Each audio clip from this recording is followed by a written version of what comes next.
Hey guys, it's Gordon, and today I wanted to talk about how to create a character. Now, typically you get a script, and I'll hear actors say this, well, the character is right there, it's right there on the page. But no, not really. When you're working on a project, everyone brings something to the table. The writer brought the script. The director will bring things, the wardrobe team, costumer, they'll bring something. Everyone brings something. Well, the actor brings the character.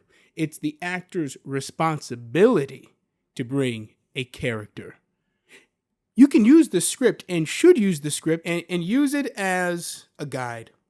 Don't go too far this way and don't go too far that way. Okay? But it doesn't have everything about your character listed out like you might think. Well, it might say your character's accent. It might say how tall your character is. It's going to typically include things which are pertinent to the plot, so that the person reading it can follow along and not get lost. You know, if it's a really robust person, that should be somewhere in the script. Okay. What doesn't the script include? Probably doesn't include how your character walks. Probably doesn't include your character's speech patterns, how they might inflect things. It has to do with an accent, but not every script says where the character's from or how they speak. How does the character dress? That might be in there. You see, you still have to do work, though, to build the character. And anything that the script doesn't say is an opportunity for you to be creative. This is how actors get their mark. When you look at someone like Daniel Day-Lewis, he's something that takes the script very seriously, but he adds so much. Everything not in the script about your character is an opportunity for you to add something. So you want to build your character. You want to build it physically. You want to build the outward characteristics of the character first. Okay? And you want to play with it. You want to lock yourself into a room or maybe go out in public and try some things on. Try dressing a certain way, wearing a certain kind of shoe. Oh, when you put the character shoes on, oh, that's when the character comes to life. And just move around. See how the character feels. So the first step to building character is physically. Once you've built your character by figuring out and being very specific about all the things the script doesn't say about your character. Okay, then you want to go back to the script. Now, we haven't never left the script, but let's go back to the script and see how the character fits into the script. Perhaps you've chosen some things that will not work within the script. Maybe something that you've chosen contradicts an action your character takes. So you marry what you've built to what was already built. Okay, think of it like building a house. Okay, you might have designed the bathroom, but then you show up to the location and the foundation that's been laid and maybe some other things that's going on that other people have brought to the table. It's like, my design isn't going to work exactly. I'm going to have to adjust.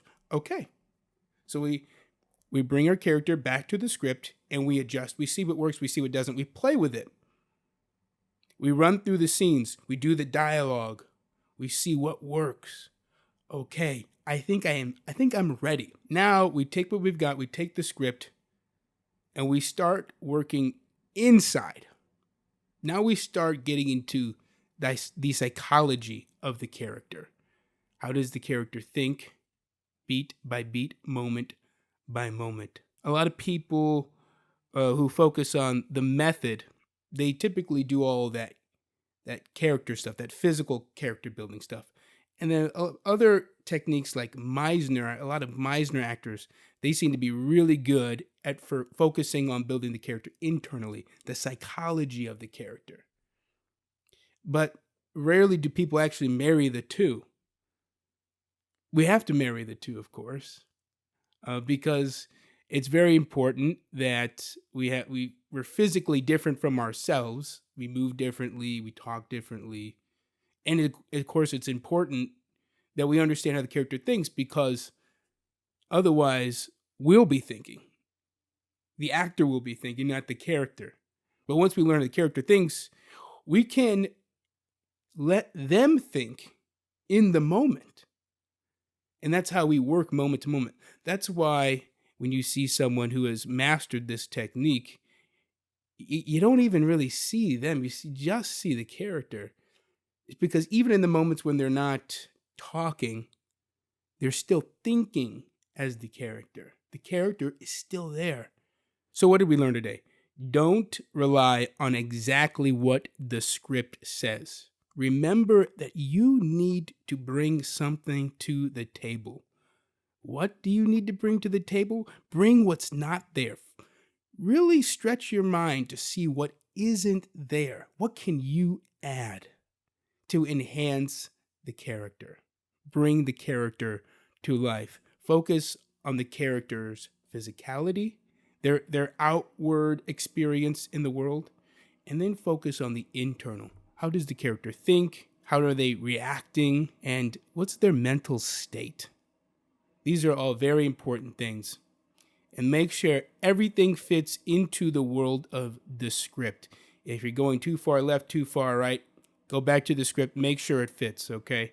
All right, guys, thank you. I just want to let the people who regularly watch these videos know that I'm going to take a step back from releasing videos as frequently as I have been. I'm going to be focusing on writing over the next 2 weeks, and then I'll jump back in and start releasing more content more frequently. I've pre-recorded a bunch of stuff in one day, and if I have the time, I'll step aside and try to put a video or two out over the next 2 weeks. But really, I'm going to be focusing on writing.